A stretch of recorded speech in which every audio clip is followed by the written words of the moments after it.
We begin with that extraordinary tale of survival out of the rugged snowy mountains, where a 23-year-old hiker missing for 2 weeks has been found alive and in good health.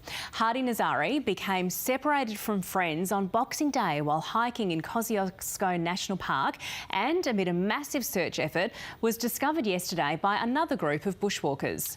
The university student survived the ordeal on 2 muesli bars, creek water and the berries he foraged in the dense bushland. Our reporter Adrienne Reardon was there when Hardy was reunited with his mates in Geehigh, and she joins us now. Adrienne, can you tell us, what was that moment like when his friends realised that he'd been found and he was returned to them?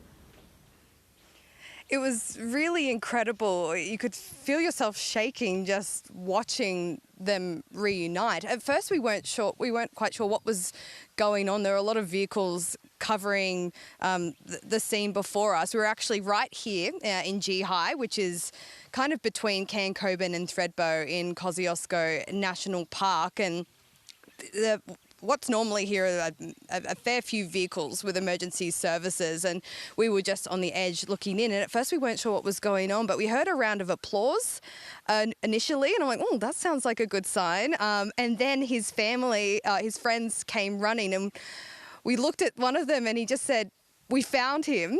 And then that's when they ran in and we got a glimpse of them in bracing. You may have seen some of the footage and some of the photos of what we saw exactly. But we heard thank you, words of thanks coming from the tent. And it was actually quite incredible to see Hardy walking. You know, he's been basically in the wilderness here for 2 weeks, as we've heard, surviving mostly on water. He managed to find a couple of muesli bars at some point on his journey at a hut in the snowy mountains and berries. We also know that, you know, he's been missing since Boxing Day. Searches involved, which have been around 300 to date, both staff and volunteers, found supplies on New Year's Eve near Kosciuszko Creek, believed to belong to Hardy, being some rubbish and some hiking poles, and then they found some more clues to his whereabouts on Sunday near the Geehigh River, including the remnants of a small campfire, a lighter and his camera. And then yesterday, after 3 o'clock in the afternoon, he was found 10 kilometres from here as the crow flies, which really doesn't mean much because the bushland here is so thick and so dense and it's steep. It's an incredibly rugged terrain. But he was found 10 kilometres from here as the crow flies at an area near Carruthers Saddle near Blue Lake. It's just miraculous. And when he arrived here, he looked all right. Like, he was talking and we heard that he had grazes and scratches. He was a little bit dehydrated, but okay otherwise, which is just amazing. We caught up with some of his friends and one of them said it's a miracle, and here's what another one had to say. I'm kind of like in a shock and like full of happiness. He's a hero. Like 14 days without food, like he's doing like perfectly well. As far as we know, Hardy remains in Cooma Hospital where he's receiving some treatment. He left here yesterday just after 5 o'clock via ambulance. Cooma is about 2 hours drive away, you know, on the road. But it's likely that he'll probably go down to Melbourne. That's where he's from. That's where his family is once he's feeling better. Although police said that they would like to have a bit of a debriefing session with Hardy just to get a bit more information. Of course, we're all very keen to know exactly what Hardy went through these last 2 weeks, because it's absolutely incredible the fact that he has managed to survive on such little substance, you know, mostly water, these past 2 weeks. We've had a heat wave through this region. We've had rain. It's just absolutely incredible what he has gone through, and we are very keen to hear what he has encountered. But for the most part, everyone here is relieved. There's no emergency vehicles here at Geehigh at the moment, which was originally where the base camp for emergency services were. It's cleared out completely. Everyone is going home. They're very, very happy with the outcome, and as one searcher told me yesterday, he's very lucky. Yeah, it's a wonderful outcome for everyone. Adrienne Reardon, thank you. Now let's go back overseas now to those major fires burning out of control around Los Angeles. North America correspondent Barbara Miller is in the fire ground. Barbara, tell us, what can you see there? What's going on?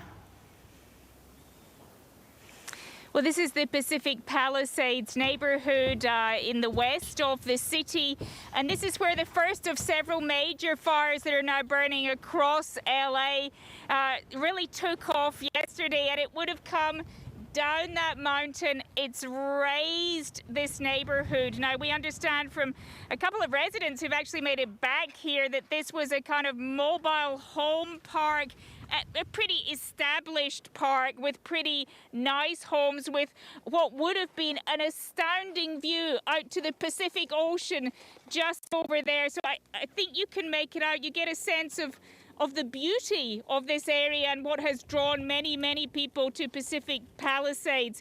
Now, just further down here, you have much wealthier, again, neighbourhoods. It's not quite clear how many of those homes are still standing.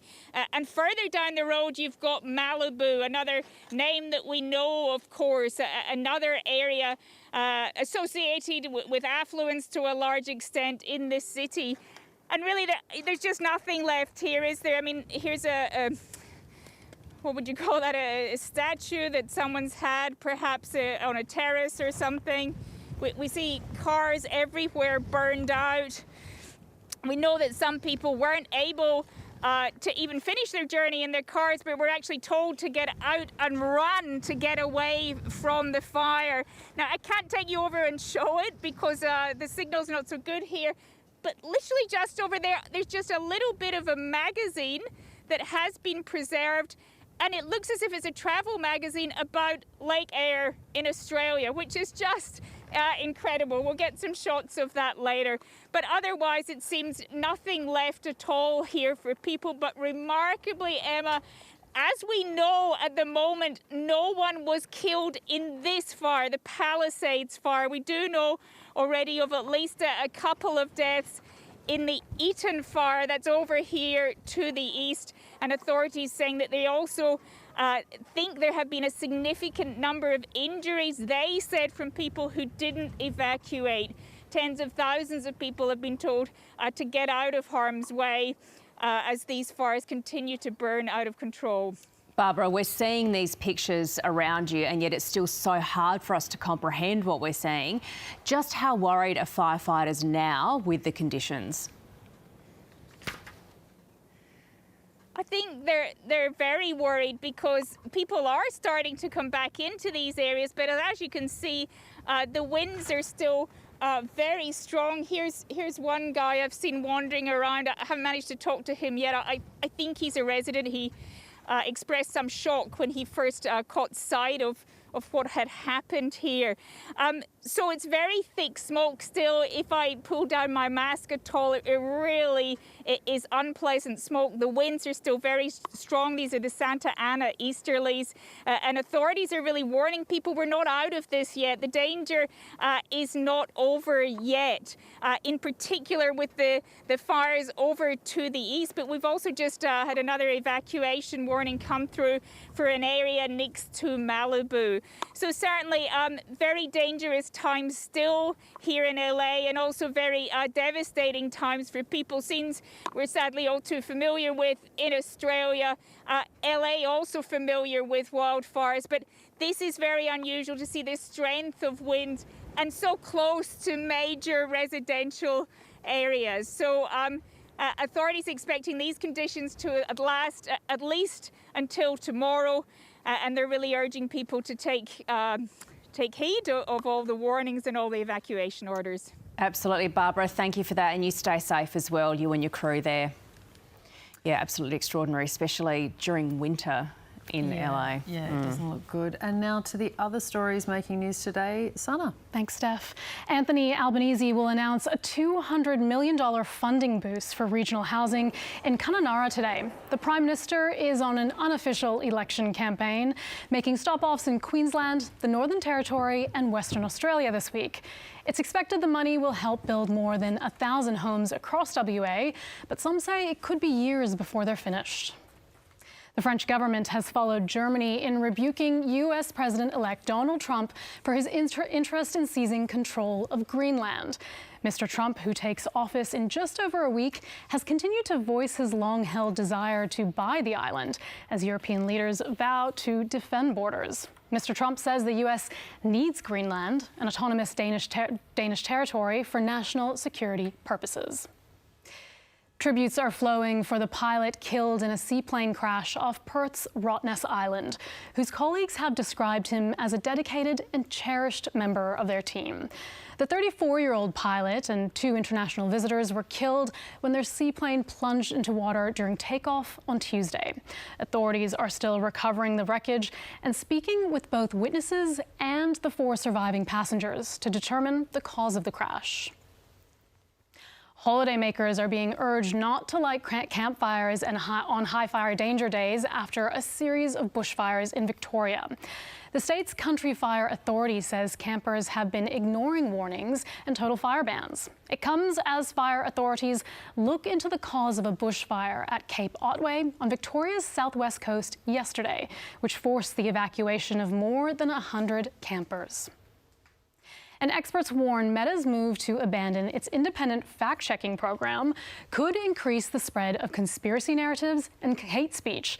But CEO Mark Zuckerberg says the program fails to tackle misinformation and stifles free speech. Instead of employing independent expert fact-checkers, Meta will rely on community notes, similar to the system used on X.